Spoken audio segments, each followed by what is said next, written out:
Hey, we didn't sign up to be homeschool teachers, did we? But all of a sudden we're in the job. Hi, I'm Dr. Wendy Walsh. My favorite joke I read on Facebook the first day said, first day of homeschool, 2 kids expelled for fighting and 1 teacher fired for drinking on the job. I think we can all relate to that. It's tough, but I have some tips for you from the American Academy of Pediatrics that will help you create a better homeschool world for your kids.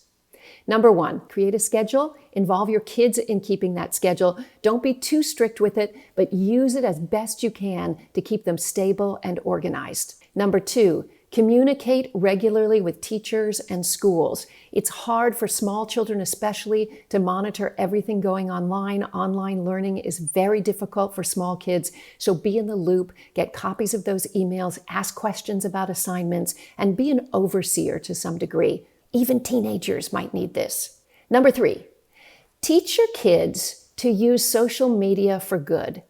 Be online with them as they're connecting with their friends and make sure they spread a lot of positivity. Show them how you can use text to check in with neighbors to see if they need anything. Teach them that social media can be a way to connect in a very positive way. Number 4, be selective about what your children watch.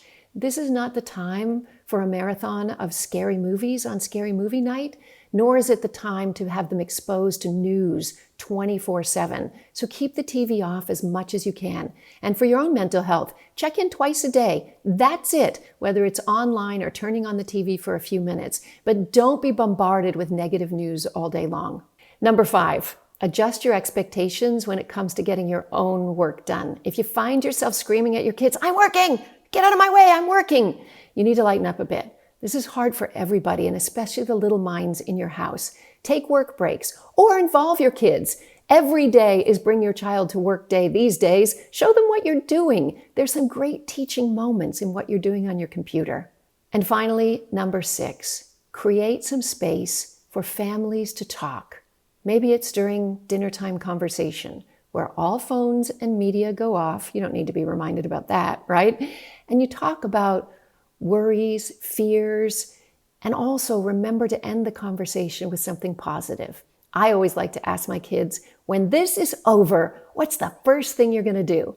Our list has been growing, and it's going to be so much fun to get out in the world and do all the things that we miss together. We're going to have such a great appreciation for life ahead of us. I'm Dr. Wendy Walsh. Thanks for joining me on this edition of the Dr. Wendy Walsh Show. I'm Dr. Wendy Walsh. Mating Matters is the place to understand why we do what we do. It's the secret to winning the mating game. It's all explained using evolutionary psychology in my podcast, Mating Matters. Listen and follow Mating Matters on the iHeartRadio app or wherever you listen to your podcasts. Mating Matters.